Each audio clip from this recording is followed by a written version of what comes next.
Good morning and welcome to Blue Mountain Morning. It's Friday, February 7th, and the sun is just starting to peek through those winter clouds. Oh my gosh, Mark, I can't believe it's already Friday. I literally ran here this morning because I was so excited about today's show. Did you see all the crazy stuff happening with Doge? I did indeed, and we've got quite a morning ahead of us. From the latest developments in federal agencies to a fascinating look at our relationship with technology. And don't forget about those flip phones. People are actually going back to flip phones. Can you believe it? It's like Y2K all over again, but in reverse. That's exactly the kind of perspective we'll be exploring today on Blue Mountain Morning. Let's dive into today's headlines, where Doge's aggressive push into federal agencies is causing quite a stir. Oh my gosh, Mark, it's absolute chaos. They're literally trying to push everyone out the door. That's right. The situation reached a critical point yesterday when a federal judge had to step in and temporarily block Doge's access to the Treasury Department's payment systems, which is pretty unprecedented. And did you see that thing about the Doge staffer, Marco Alez, the one who had to resign? Indeed, a Wall Street Journal investigation uncovered some deeply troubling racist posts from this Doge staffer who'd been installed at the Treasury and had previously worked for Musk at SpaceX, Starlink, and X.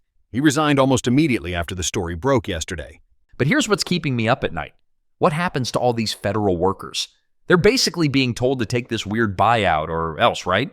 The situation is creating significant disruption in government operations. We're seeing mass confusion among federal employees who are being presented with what's being called a fork-in-the-road offer, essentially asking them to resign now with administrative leave through September or face potential termination. It's like the world's worst game show. Take what's behind door number 1 or risk what's behind door number 2. The immediate impact on American government operations is substantial.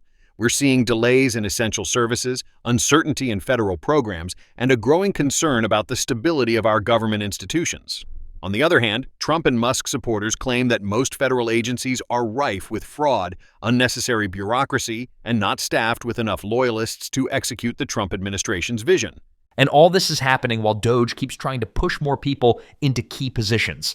I'm assuming the loyalists you're speaking of. Plus, there's a lot of talk of using AI to replace a part of the federal workforce. According to the Washington Post, AI was already used to analyze spending by the Department of Education. Some of the information included sensitive employee and financial data. So I'm really not convinced yet. It's a very unconventional approach, to say the least, and there's a lot at stake. You know, speaking of digital disruption, there's a fascinating trend we're seeing across America right now. This growing wave of what experts are calling digital overload fatigue. Mark, I literally just bought a flip phone for weekends. Am I part of the trend? Please tell me I'm trendy. You're definitely onto something, Alex. We're seeing more and more Americans, especially younger professionals, deliberately disconnecting. Some studies suggest nearly 40% of millennials are now taking regular tech breaks. But wait, wasn't technology supposed to make everything better? What happened?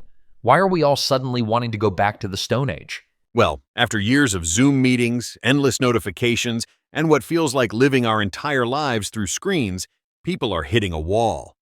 Think about it. We went from occasional video calls to literally having our entire workday mediated through screens. The other day, I counted 47 notifications in 1 hour, Mark. 47!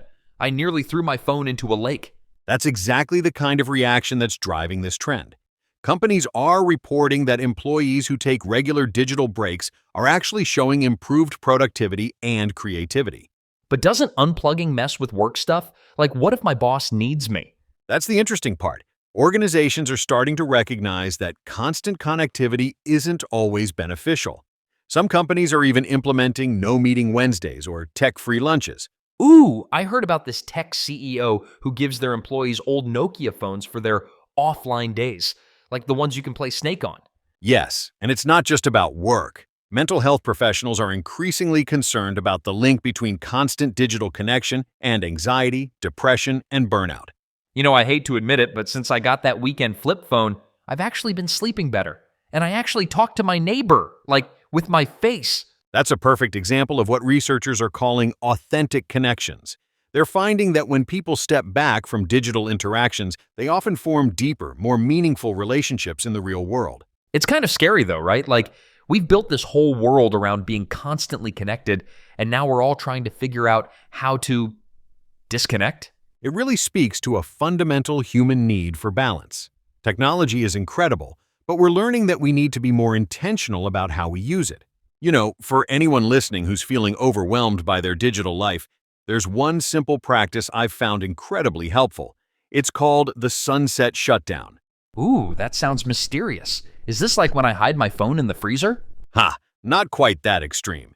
It's about creating a gentle boundary. Every day at sunset, you consciously wrap up your digital tasks, close your laptop, and switch your phone to Do Not Disturb. But what if there's an emergency? What if aliens invade and they only communicate through Twitter? You can still set up emergency contacts to break through. The key is making this a ritual, like brewing a cup of tea or taking a short walk as you disconnect. You know what? I tried something like this last week. Just sat on my porch instead of scrolling, saw this really cool bird. No idea what kind it was, but it was way more interesting than my Instagram feed. That's exactly the kind of simple, grounding moment we're all craving. It doesn't have to be complicated, just intentional. There's something profound about watching the wind move through trees. No notifications, no alerts, just leaves dancing in the breeze. It's like nature's own screensaver, isn't it? But like actually calming instead of making you question your life choices while Windows updates for the 47th time. Honestly, if I could replace every pop-up on my phone with gently swaying trees, I'd be a Zen master by now. Exactly that.